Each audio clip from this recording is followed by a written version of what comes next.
بسم اللہ الرحمن الرحیم۔ السلام علیکم ورحمۃ اللہ وبرکاتہ۔ آج ہم سیکھیں گے سورۃ القاریہ مکمل تجوید کے ساتھ انشاءاللہ۔ اگر آپ پوری ویڈیو دیکھیں گے تو آپ کو انشاءاللہ جلدی سمجھ آ جائے گا، اور اگر آپ سکپ کر کے دیکھیں گے تو آپ کو پڑھنے سمجھنے میں مشکل ہوگی اور آدھا ادھورا سمجھ آئے گا۔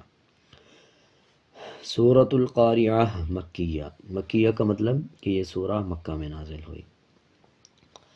بسم اللہ الرحمن الرحیم۔ القارعہ، القارعہ، یہ لام ہے، لام کے اوپر جزم ہے۔ جزم کا مطلب ہوتا ہے کہ جب کسی الفاظ کے اوپر جزم آ جائے تو اس الفاظ کو پچھلے الفاظ کے ساتھ ملا کے پڑھیں۔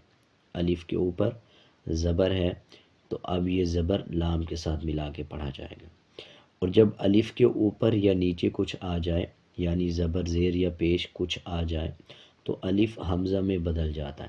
اب اس کے ہجے یوں ہوں گے: حمزہ لام زبر ال، قوف الف زبر قا، القا۔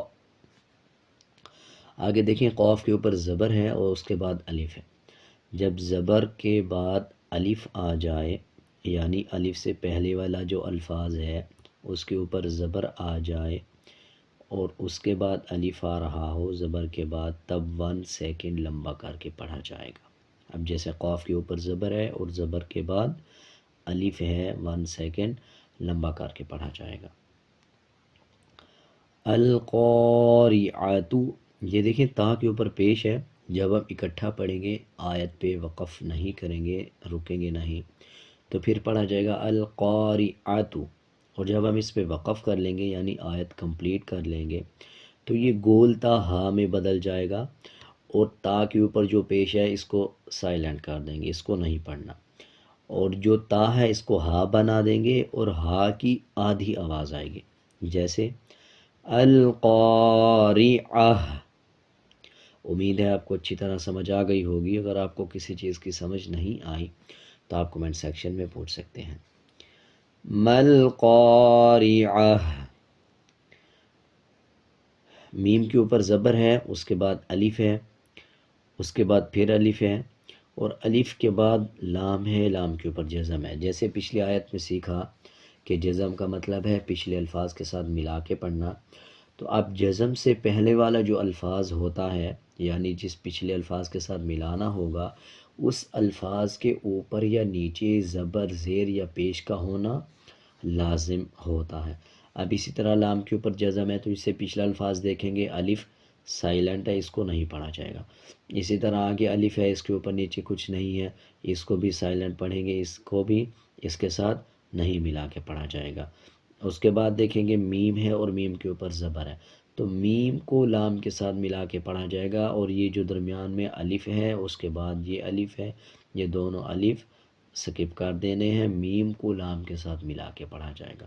اسی طرح آگے زبر کے بعد الف آ رہا ہے، 1 سیکنڈ کھینچیں گے، گولتا ہے، وقف کریں گے، ہا بن جائے گا اور پیش کو سائلنٹ کر دیں گے، اور وقف کرتے ہوئے ہا کی آواز آدھی آئے گی۔ مل قارعہ، امید ہے آپ کو اچھی طرح سمجھ آ گئی ہوگی۔ وما ادراک مل قارعہ، وما ادراک، میم کے اوپر زبر ہے اور میم کے بعد الف ہے۔ الف کے اوپر دیکھیں یہ چھوٹا مد ہے، یہ آپ کو شیپ میں چھوٹا مد نظر آ رہا ہوگا۔ چھوٹے مد کا مطلب ہے جب کسی الفاظ کے اوپر اس شیپ کا مد آ جائے تو اس کا مطلب ہوتا ہے کہ اس الفاظ کو 3 سیکنڈ لمبا کر کے پڑھیں، یعنی 3 سیکنڈ کھینچ کے پڑھیں۔ وَمَا أَدْرَاكَ مَا الْقَارِعَةُ، أَدْرَاكَ، جب دال کے اوپر جزم آ رہا ہو قلقلہ کر کے پڑھیں گے۔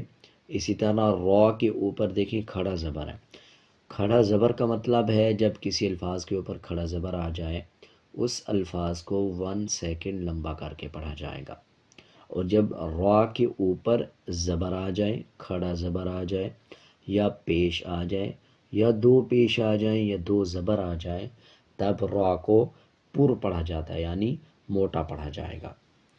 وما ادراک ما القارعہ۔ امید ہے آپ کو اچھی طرح سمجھ آ گئی ہوگی۔